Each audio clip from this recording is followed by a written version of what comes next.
Banking and insurance ஓமன்ஸ்மெண்ட் அப்படின்ற மாதிரி சொல்லியிருக்காங்க. இந்த ஓமன்ஸ்மெண்ட் அப்படின்னா யாருன்னா எல்லா ப்ராப்ளத்தையும் வந்து ஹேண்டில் பண்ணுறவர் தான். இவர் வந்து ஒரு ஜட்ஜ் மாதிரி சொல்ல, அந்த ஜட்ஜ் கிடையாது. ஓகேங்களா? ஆர்பிஐ வந்து அப்பாயிண்ட் பண்ணவங்க, அதாவது 1995 எஸ்டாப்ளிஷ் பண்ண அமெண்ட்மெண்ட் மூலமாக ஓமன்ஸ்மெண்ட் சொல்லி ஒருத்தவங்க வந்து அப்பாயிண்ட் பண்ணாங்க. ஏதாச்சும் கிரீவியன்ஸ் ஆச்சுன்னா இவங்க தான் வந்து அதை சால்வ் பண்ணுவாங்க அப்படின்ற மாதிரி சொல்லியிருக்காங்க. எல்லா கம்ப்ளைண்ட்டையும் வந்து ரிசால்வ் பண்ணுறதுக்காக தான் இவங்க இருக்காங்க அப்படின்ற மாதிரி சொல்லியிருக்காங்க. பேங்கிங்க்கு வந்து பேங்கிங் ஓமன்ஸ்மெண்ட் ஸ்கீம்னு சொல்லி ஒன்று இருக்குது. தென் வந்து இன்சூரன்ஸ் சம்மந்தப்பட்டதுக்குலாம் இன்சூரன்ஸ் ஓமன்ஸ்மெண்ட் அப்படின்ற மாதிரி இருக்குது.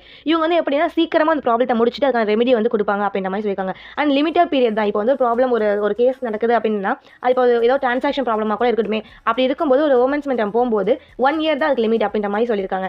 ஸோ நெக்ஸ்ட் வந்து என்ன சொல்லியிருக்காங்கன்னா, இவங்களோட லொக்கேஷன் வந்து எங்கே இருக்குது, ஸ்டேட் கேபிட்டலில் தான் வந்து இவங்க லொக்கேஷன் வந்து இருக்கும் அப்படின்ற மாதிரி சொல்லியிருக்காங்க. இவங்களை நம்ம எப்படி அப்ரோச் பண்ணுறது அப்படின்னு சொல்லி பார்த்தோம்னா, ஒரு கிரீவியன்ஸ் கஸ்டமருக்கு நடந்துச்சுன்னா ஃபஸ்ட்டு என்ன பண்ணுவோம், நம்ம பேங்க்கோட மேனேஜர்கிட்ட போய் சொல்லுவோம்.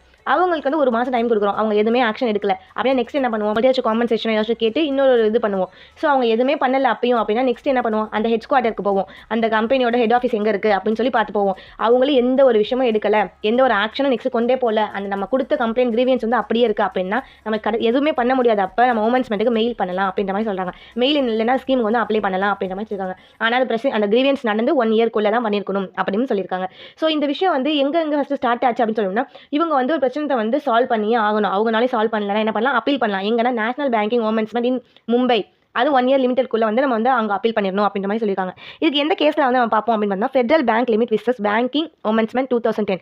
இந்த கேஸில் என்ன இருக்குன்னா, ஓமன்ஸ்மெண்ட் அத்தாரிட்டியை பற்றி கொஸ்டின் இருந்திருக்கும், இவங்க வந்து எதுக்கு அப்படின்ற மாதிரி. அப்போ கோர்ட் என்ன சொல்லியிருக்கோன்னா, ஆர்பிஐ ஃப்ரேம் பண்ணாங்கன்னா அது வந்து கரெக்டாக தான் இருக்கும், அந்த ஸ்கீம் அதனால வேலிட் அப்படின்ற மாதிரி சொல்லியிருப்பாங்க. தென் கஸ்டமருக்கு வந்து இவங்க ப்ரொடெக்ஷன் வந்து கண்டிப்பாக கொடுக்கணும் அப்படின்ற மாதிரி சொல்லியிருப்பாங்க. தென் பேங்கிங் ஓமன்ஸ்மெண்ட்டோட டிசிஷன் வந்து கண்டிப்பாக எல்லாம் ஃபாலோ பண்ணணும் அப்படின்னு சொல்லியிருப்பாங்க.